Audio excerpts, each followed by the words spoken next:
Welcome to the Creative Lab. Today I have a nostalgic craft that I want to share with you guys.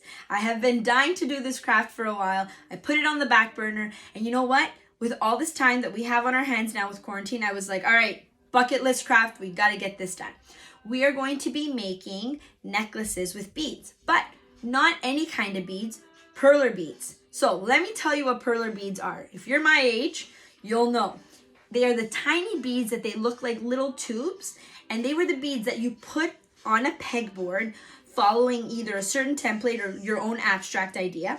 Then you'd put a piece of parchment paper on top, and you would put the iron on top. With the heat, it would fuse the beads together. Then as you picked up the parchment paper, the actual mold and the beads would stick to the paper, and then you'd get like a cute little shape. And really, I don't know what we did with it, but it was just, that was the creative process. That was fun.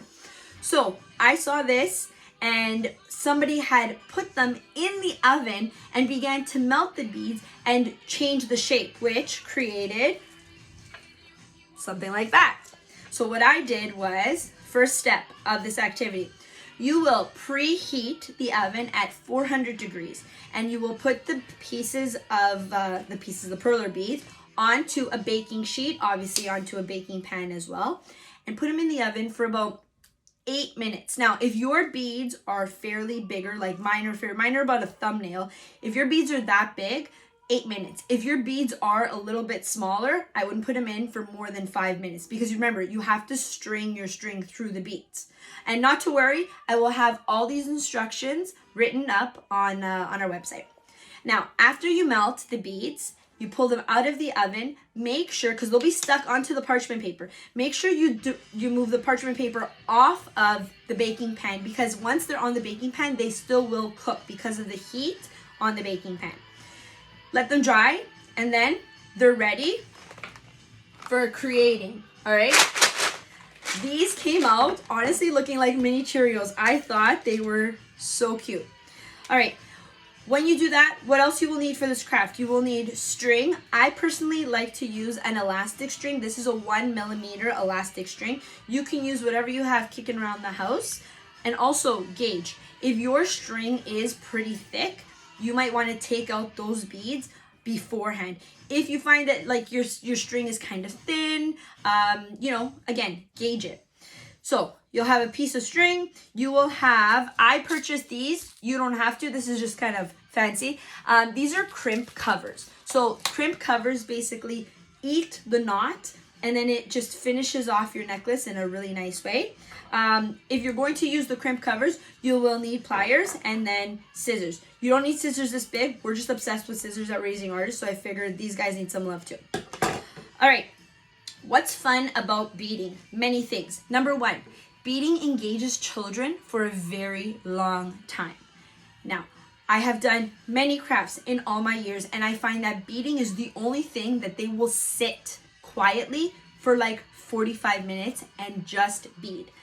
How to set your child up for success is when they are beading, tie a bead to the end of the string. Because their notion is, okay, bead through string, but they'll stand up and all the beads will fall off the string. This will discourage them. They won't want to do it. So have them sit as well, because if they stand and they're kind of walking around, they're not going to actually be in focus. So have them sit, bead through the string. Okay, so I'm just going to put a couple of beads on the string just to show you how we finish them. And also, here's where you take a look at patterning. You can pattern, as you can see here. I didn't fuse or melt all of my beads. So some are the original Perler beads, and then others are melted. You can do like melted bead, not melted bead, melted bead, not melted bead. You can do 2 melted beads, 1 not melted bead. You could do, let's say, color. You could do whatever you want, right? You can also use other beads. As you see here, I'm kind of obsessed with beads. You can use the other beads as well, right? So it's just to kind of get them thinking in numbers as well. So again, you're including numbers in your arts and crafts. All right. Pretend this is full. Pretend this is like beautifully full. What we are going to do is you're going to just tie a regular knot, okay? And make sure that the knot is super tight. And then you will take one of your crimp clips, and your crimp clip looks like that. I know it's kind of hard, but that's what they look like. Again, you can find these on Amazon. And your crimp cover will eat your knot. All right. Trying to show you like that.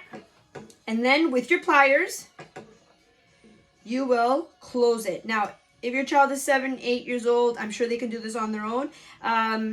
If your child is 3, you might want to do it for them. All right. Close it up. You have the option of leaving it like this. I like to cut it just because it looks a little finished. And as close as you can to the crimp cover, because that's not going anywhere. If you can see that. And then, ta-da! You have yourself some pretty professional jewelry. All right, friends, have fun with this activity. I can't wait to see what your jewelry looks like. And be safe.